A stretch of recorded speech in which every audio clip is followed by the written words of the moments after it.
ये उलझन आपकी जिंदगी में जो चल रही है उसका कारण है आपका मन करप्ट है। अब आपको समझना पड़ेगा ये बात क्या है। इसलिए मैं तुम्हें कुछ बातें समझाना चाहता हूं बाइबल से इस पॉइंट में, ताकि तुम अपने आप को परमेश्वर के नजदीक कर सको और अपने आप को सही कर सको परमेश्वर के साथ। पहला यूहन्ना 3 अध्याय उसका 4 से लेकर मैं 10 तक वचन पढ़ूंगा कंटिन्यू। इसको ध्यान से सुनना। जो कोई पाप करता है वह व्यवस्था का विरोध करता है, और पाप तो व्यवस्था का विरोध है। तुम जानते हो कि वह इसलिए प्रकट हुआ कि पापों को हर ले जाए। आमीन। आमीन। कितने लोग अपना ध्यान परमेश्वर की बात पर दे रहे हैं? क्योंकि तुम्हें अब तुम्हारा काम है सुनना और ध्यान देना, जो सबसे मेन पॉइंट है। तो मैं यहां से पढ़ रहा हूं, परमेश्वर ये बात कर रहे हैं हमारे साथ कि जो कोई पाप करता है वह व्यवस्था का विरोध करता है। मतलब परमेश्वर की आज्ञाओं का क्या करता है? विरोध करता है जो पाप करता है। और आगे लिखा, और पाप तो व्यवस्था का विरोध है। और फिर लिखा, तुम जानते हो कि यीशु मसीह इसलिए दुनिया में प्रकट हुआ ताकि सारे दुनिया के पापों को उठा ले और हमें फ्री कर दे। ऐसा लिखा है। और आगे लिखा 6 में, जो कोई उसमें बना रहता है वह पाप नहीं करता। जो कोई पाप करता है उसने ना तो उसे देखा है और ना उसको जाना है। तुम्हें यह समझ आना चाहिए पाप क्या होता है। पाप का मतलब सिर्फ व्यभिचार नहीं है, सिर्फ मर्डर नहीं है। हम सोचते हैं अच्छा गंदी वीडियोस देखते हैं और व्यभिचार करते हैं, गलत रिश्ते रखते हैं, मर्डर वगैरह ऐसी चीज, ये खतरनाक पाप है। अरे यहां पर परमेश्वर खाली वो बात नहीं कर रहा, क्योंकि अगर तुम वो बात करोगे तो वहां बहुत सारे ऐसे लोग हैं जो ये नहीं चीज करते। कोई व्यभिचार नहीं करते, कोई गंदी वीडियोस नहीं देखते, कोई गलत काम नहीं करते, तो वो सोचेंगे बैठे बैठे अच्छा मैं तो कोई पाप करता नहीं।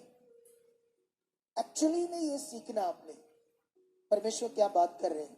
ठीक है, परमेश्वर ये बात कर रहे हैं पाप छोटा हो बड़ा हो पाप है। बोलो, चोरी 10 लाख की हो या एक पेन भी उठा लिया है, चोरी तो चोरी है। 10 लाख की चोरी की, एक पेन की चोरी की, दोनों को क्या बोलते हैं? चोरी बोलते हैं। ऐसे ही जो पाप है, पाप छोटे पाप भी है। परमेश्वर यहां समझाने की कोशिश कर रहे हैं हमें सिद्धता की, ठीक है, मिस्टेक्स की, जो हम रोज रूटीन में परमेश्वर के लोग करते हैं। डेली कुछ ना कुछ हम ऐसी चीजें रोज करते रहते हैं जिससे नेगेटिविटी जाती नहीं। नेगेटिविटी हमारे जीवन में काम करती रहती है। मैं उसका कारण तुम्हें समझाऊंगा कि वो हमसे क्यों ऐसा होता रहता है कि हम रोज कोई ना कोई ऐसी चीज करते रहते गलत, है ना। हमें पता भी होता है, छोटी सी बात से झगड़ा करते हैं, छोटी छोटी बातों में झूठ बोलते रहते हैं, गुस्सा करते रहते हैं, चुगली करते रहते हैं, एक दूसरे का विरोध करते रहते हैं, कुछ ना कुछ ऐसे करते रहते हैं डेली अपनी रूटीन में। इसका प्रभाव बड़ा खतरनाक है और बहुत सारे लोग इसको सीरियसली या इसको सीरियस से अच्छे से नहीं जानते, क्लैरिटी से नहीं जानते इस पॉइंट को। इसलिए वो सोचते हैं मैं कौन सा व्यभिचार करता हूं, मैं कौन सा पाप करता हूं, लेकिन वो शारीरिक की जिंदगी जीते रहते हैं, शारीरिक की जिंदगी। इसीलिए लोग यीशु मसीह में भी आकर क्या रहते हैं? परेशान, क्योंकि उन्हें पता नहीं यीशु मसीह में जो जीवन है वो कौन सा है। क्यों यीशु मसीह क्रूस पर मरा, क्यों वो मुर्दों में से जिंदा हुआ, क्यों ऐसा लिखा कि जब तुम यीशु मसीह के साथ बपतिस्मा लेते हो तो उसके साथ मर जाते हो, क्यों ऐसे लिखा तुम यीशु मसीह के साथ मर गए, जब यीशु जिंदा हुआ तो तुम्हें भी जिंदा किया गया। कभी भी इन बातों को अपने सीरियस ऐसे फोकस बनाकर सोचा और ध्यान नहीं दिया, कभी भी ऐसे अच्छा सा ध्यान नहीं दिया, अच्छा वाला। लेकिन मैं यहां पर जो बात कर रहा हूं वो है शरीर। कुछ लोगों को शरीर ये जो आपका मन शरीर में है, तो बड़ा काम देखकर भी आपका वो पॉइंट आप पकड़ नहीं पाओगे इतना, इसीलिए तुम लोग भूल जाते हो परमेश्वर की ताकत को। तो अपने ऐसे पंजाबी जी कहते रोने रोना, है ना, करते रहते ना लोग, ओ आई मर गए, ए ओ, ऐसी चीजें नेगेटिव चीजें करते रहते। सही प्रैक्टिकल क्या करना है लोगों को पता नहीं, सही अंगीकार क्या करना है, फेथ क्या है, क्या करना है, ये अच्छे से लोगों को नहीं पता। लेकिन पॉइंट यहां मैं बात कर रहा हूं जो परमेश्वर बात कर रहे हैं, मैं थोड़ा सा और बढ़ाता हूं ताकि तुम्हें ये बात समझ आए। परमेश्वर यहां मेजर पाप की बात कर रहे हैं या आपके शारीरिक के जीवन की बात कर रहे हैं, जो तुम रोज शरीर में ऐसी चीजें करते हो, मिस्टेक्स, अपने करप्ट मन से, जिससे आप एक परमेश्वर के जो पावरफुल उसका ट्रैक है, जो उसका अनुग्रह, उसे हटकर रहते हो, हटकर, जिसकी वजह से तुम उसकी पावर को अपने जीवन में देख नहीं पाते, उसकी ताकत को अपने जीवन में देख नहीं पाते। इसीलिए इस बात को आप लोगों ने समझना है। मैं इसे और समझाता हूं आप लोगों को। मैंने 4-6 तक पढ़ दिया। 7 में लिखा, हे बालकों, किसी के भरमाने में ना आना, जो धर्म के काम करता है। ये धर्म के काम क्या होते हैं? जैसे दुनिया में होते धर्म के काम, एक्चुअली ये हिंदी शब्द है, पंजाबी में भी धर्म होगा, लेकिन इंग्लिश में पढ़ोगे तो राइचियसनेस शब्द है। ये धार्मिक काम, जो खुदा ने बातें कही करने के लिए वो काम। खुदा ने कहा नंगे पांव चलो, ये खुदा ने कहा या मनुष्य ने ऐसे बनाया? मनुष्य ने नंगे पांव चलने को धर्म के काम बना लिया, आप समझते हो? लेकिन ये राइचियसनेस, धार्मिक काम, जैसे आप के सामने आपका कोई विरोध कर रहा है तो आपने उसे क्या करना है? क्षमा, ये धार्मिक काम है। लेकिन ये तो होगा नहीं हमारे करप्ट मन से, तो फिर हम क्या कर रहे हैं? फिर ये सीख लो, अगर हम हमारे जीवन में परमेश्वर की जो आज्ञा है, जो उसने कहा है, अगर हमारे जीवन में पूरा नहीं हो रहा, तो हमारा मन यीशु मसीह में आकर अभी भी पुराना ही है, करप्ट ही है, वो नया नहीं हुआ, है ना?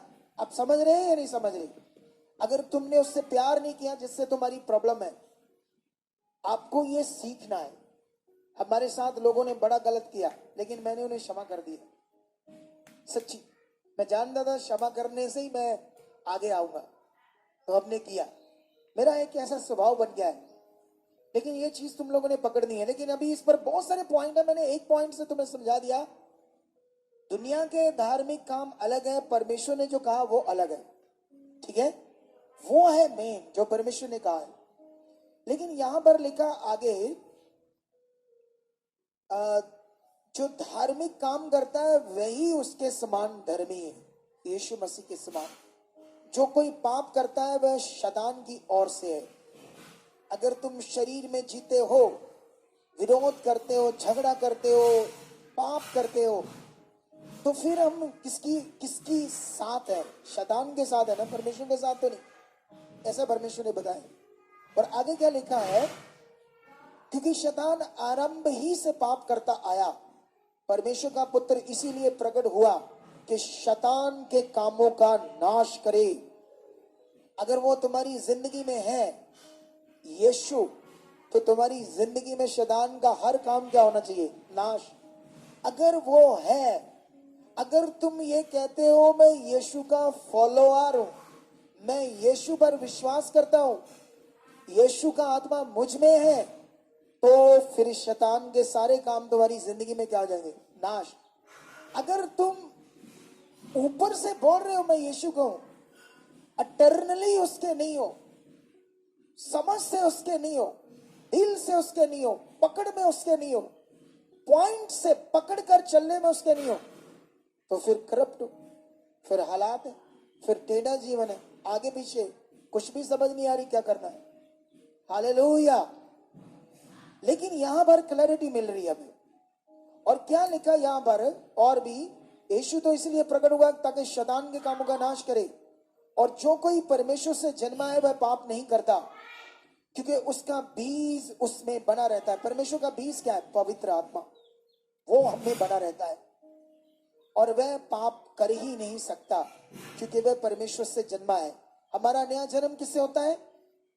पवित्र आत्मा से। जो पवित्र आत्मा से नया जन्म पा चुका है वो पाप नहीं करता क्योंकि वो आत्मा से चलता है। क्योंकि शरीर पाप करता है, शरीर गलतियां करता है। करप्ट है मन आदम हवा से, हमारा मन आदम हवा से करप्ट हो चुका था। इसीलिए यीशु को मनुष्य बनकर पृथ्वी पर आना पड़ा। ये बड़ा विशाल, ठीक है। 10 में लिखा, इसी से परमेश्वर की संतान और शैतान की संतान जाने जाते हैं। जो कोई धार्मिकता के काम नहीं करता वह परमेश्वर से नहीं, और न वह जो अपने भाई से प्रेम रखता है। मतलब अपने लोगों से जो आपका रिश्ता है उनसे क्या रखना चाहिए? प्रेम। हालेलुया। तो ये वर्ड के बाद अभी तुम चाहते हो मैं जीतूं, तुम जीतोगे जबरदस्त जीत। लेकिन मैं अभी तुम्हें इसी का एक और पॉइंट समझाना चाहता हूं। मैंने 3 की 4 से पढ़ा, अब 3 की 1 से पढ़ते हैं 3 तक। क्या लिखा है? देखो पिता ने हमसे कैसा प्रेम किया है कि हम परमेश्वर की संतान कहलाए, और हम हैं भी। इस कारण संसार हमें नहीं जानता क्योंकि उसने उसे भी नहीं जाना। दुनिया ने परमेश्वर को नहीं जाना और दुनिया हमें भी नहीं जान सकती, ठीक है, क्योंकि उन्होंने परमेश्वर को भी नहीं जाना। हे प्रियो, अब हम परमेश्वर की संतान हैं और अभी तक ये प्रकट नहीं हुआ कि हम क्या कुछ होंगे। इतना जानते हैं कि जब वह प्रकट होगा तो हम उसके समान प्रकट होंगे, क्योंकि उसको वैसा ही देखेंगे जैसा वह है। और जो कोई उस पर यह आशा रखता है वह अपने आप को वैसा ही पवित्र करता है जैसा वह पवित्र है। ये बड़े वचन है, ये हाईली स्पिरिचुअल समझ के वचन है जो तुम्हें ध्यान देने पड़ेंगे। तुम खूबसूरत जिंदगी जियोगे, पावरफुल। तुम्हारे से भी मिरेकल हो सकते हैं। तुम भी लोगों पर हाथ रखोगे, लोग चंगे हो सकते हैं। कहानी नहीं बोल रहा मैं, और ये शायद ही कोई बताएगा आपको ये बात ऐसी वाली कि तुम भी लोगों पर हाथ रखोगे तो लोग क्या हो सकते हैं। लेकिन पॉइंट क्या, तुम बात को पकड़ रहे हो कैसे? तो यहां पर परमेश्वर एक बड़ी बात हमसे कर रहे हैं कि परमेश्वर ने हमसे देखो कैसा प्रेम किया कि हम उसकी संतान कहलाएं। आप जानते हो पुराने नियम में परमेश्वर को कोई पिता नहीं बोल सकता था, और कोई ये भी नहीं कह सकता था कि मैं परमेश्वर का बेटा या बेटी हूं, पुत्र हूं। अगर किसी ने ऐसा कह दिया तो उसको पत्थर मारकर क्या मार देते थे? मार देते थे। क्यों? क्योंकि दुनिया के हिसाब से, उस समय के हिसाब से इंसान कुछ नहीं है, वो बहुत बड़ा है परमेश्वर, वो पवित्र है, इंसान पापी है। तो कोई को हक नहीं था कि वो उसको अपना पिता कहे। आप जानते हो पुराना नियम चल रहा था, यीशु मसीह प्रकट हो गया यहूदियों के बीच में, इजराइल में पैदा हुआ, यरूशलेम में। यीशु मसीह ने लोगों के सामने, फरीसी, शास्त्री, ग्रंथी यहूदियों के सामने यहोवा को क्या कहा? वो मेरा पिता है। वो आग बबूले हो गए, मारो इसको पत्थर है। ये कौन होता है परमेश्वर को बुरा कह रहा है? मतलब कितनी बुरी चीज बोल रहा है। ये कैसे बोल सकता है कि वो इसका पिता है? वो लोग ऐसे दास करके बात करते थे, है ना। आप समझ रहे मेरी बात की नहीं समझ रहे? लेकिन परमेश्वर का प्रेम इतना बड़ा है कि जिसने सृष्टि रची है वो अब तुम्हारा अब्बा है, बाप है। और ये तुम्हारे कर्मों से नहीं, तुम्हारे नंगे पांव से नहीं, भूखों को खाना खिलाने से नहीं, नंगों को कपड़े देने से नहीं ये हुआ, तुम्हारे धर्म के काम से नहीं हुआ, ये खुदा के काम से हुआ, उसके अनुग्रह से हुआ। उसने बड़ा कार्य किया कि तुम इस योग्य ठहरो, उसकी दया तुम पर हुई है। इसीलिए बाइबल में लिखा, उसके अनुग्रह को व्यर्थ मत जाने दो। तुम लोगों को पता नहीं उसका अनुग्रह क्या है, तो अभी भी परमेश्वर के लोग मटीरियलिस्ट चीजों से जीवन चाहते हैं, मटीरियलिस्ट चीजों से। अनुग्रह की अंडरस्टैंडिंग नहीं। खुदा की दया की अंडरस्टैंडिंग नहीं है। इस मिनिस्ट्री में कितने लोगों को समझ आ रही है, लेकिन कई लोगों को समझ आते हुए भी फंस जाते हैं दुष्ट में, उसकी जुक्ति में। उसने ये कह दिया, वो कह दिया, ये कह दिया, उधर उधर पे। अरे वो बड़ा खुदा है, वो बेबस या लाचार नहीं है कि तुम्हें ऐसे पड़े रहने देगा। उसने अपना काम पूरा किया है तुम्हारी जिंदगी के लिए। ऐसी की तैसी किसी शैतान और दुष्ट आत्मा की कि तुम्हें दबा के रखे, ऐसी की तैसी उन हालातों की कि तुम्हें दबा कर रखे। कैसे रख सकते हैं? जब तुम अब्बा के साथ हो, इस सृष्टिकर्ता सुप्रीम पावरफुल जो गॉड हमारा परमेश्वर है, उसके तुम संतान हो। लेकिन तुम उसकी संतान हो, ये मतलब क्या है तुम्हारे अंदर होना चाहिए। अगर तुम आज पाप कर रहे हो, झगड़ा कर रहे हो, नशे कर रहे हो, गंदे काम कर रहे हो, व्यभिचार कर रहे हो, गलत वीडियोस देख रहे हो, रोज शरीर शरीर शरीर, निकी निकी बात से चिड़चिड़ा मन, ये वो, तो तुम शारीरिक हो, अभी उसकी संतान नहीं। ये सीखना तुम्हें। तुम जानते हो, मैं इस बात को बढ़ाने के बाद एक और पॉइंट तुम्हें समझाना चाहता हूं। उसके बाद मैं तुम्हें क्लैरिटी देना चाहता हूं, एक बड़ी बड़ी क्लैरिटी, एक जबरदस्त क्लैरिटी। जल्दी, 1 यूहन्ना उसका 5 अध्याय, उसकी 5 से लेकर 4 और 5 मैं पढ़ूंगा वचन, ठीक है।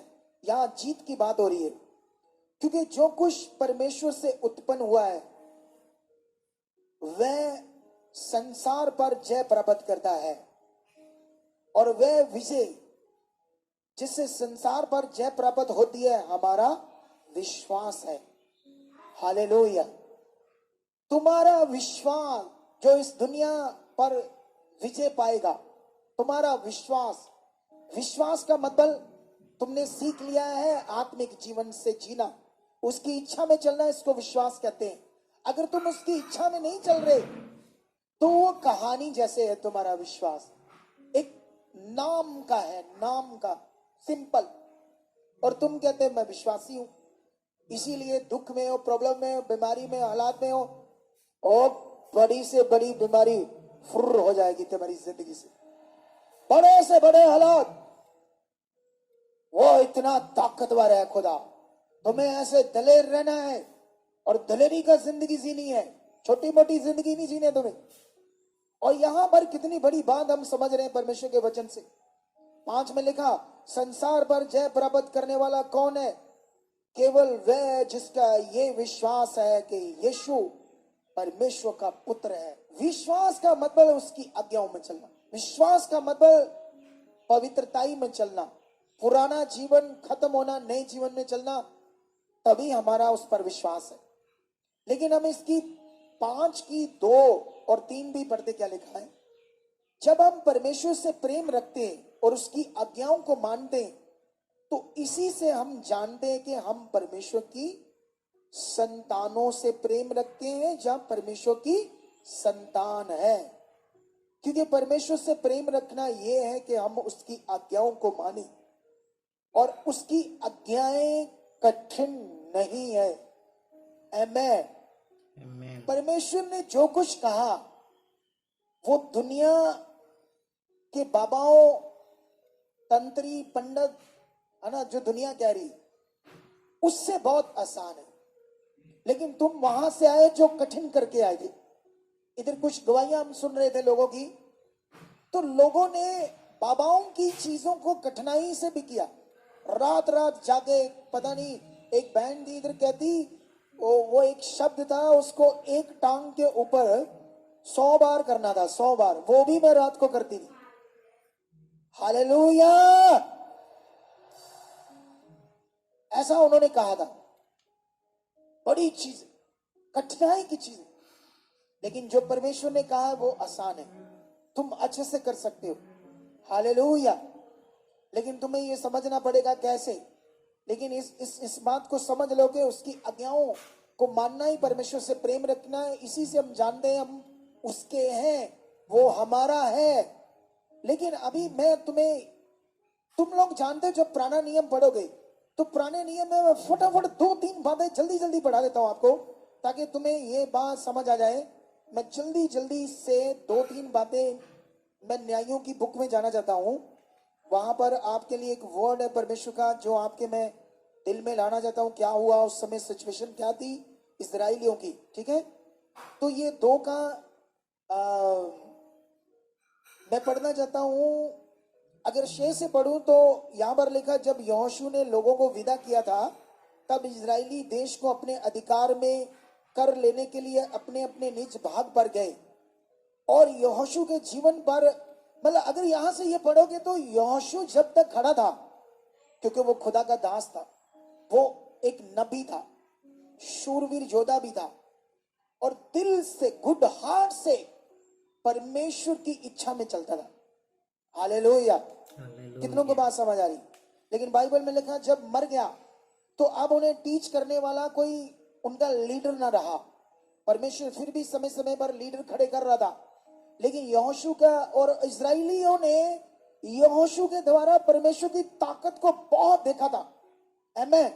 यहोशू ने जर्दन नदी को सुखा दिया, क्योंकि उन्होंने यरीहो को जीतना था। लेकिन यहोशू आगे था और परमेश्वर ने उसको बताया था क्या करना है, उसने पूरा किया, लोगों से करवाया, और उनके लिए यर्दन नदी सूख गई। और इजराइलियों ने अपनी आंखों से देखा था पानी को सूखते और नदी के बीच से पार होते। इतने बड़े काम, आग का खंबा, मिस्र में परमेश्वर की ताकत, लाल समंदर का 2 भाग होना, जब खाने को कुछ नहीं था तो उन्होंने परमेश्वर के काम को देखा। आसमान से खाना उतरता था। ये चमत्कार, ये पावर उनके सामने हो रही थी, जबकि आपके सामने ऐसी चीजें नहीं हुई। यहां भी हो रही है आपके सामने बड़ी चीजें, लेकिन उन्होंने हमसे भी ज्यादा अद्भुत कामों को देखा। अगर तुम भी, क्योंकि उस समय टीवी नहीं था, मोबाइल नहीं थे, इसीलिए बड़े काम वो देख सकते थे, क्योंकि उनका मन कुछ लोगों का बड़ा था। आज टीवी, मोबाइल, ये चीजों में लोग खोए हैं। कुछ लोग तो इधर आते हैं, सीखते हैं, समझते हैं, जैसे जाते हैं 6 दिन भूल जाते हैं क्या सीखा है, फिर शरीर में 6 दिन बताते हैं, जबकि उन्हें पता नहीं यहां से सीखने के बाद क्या करना है रोज अपनी जिंदगी में, जिससे तुम्हारी बेस्ट जिंदगी हो।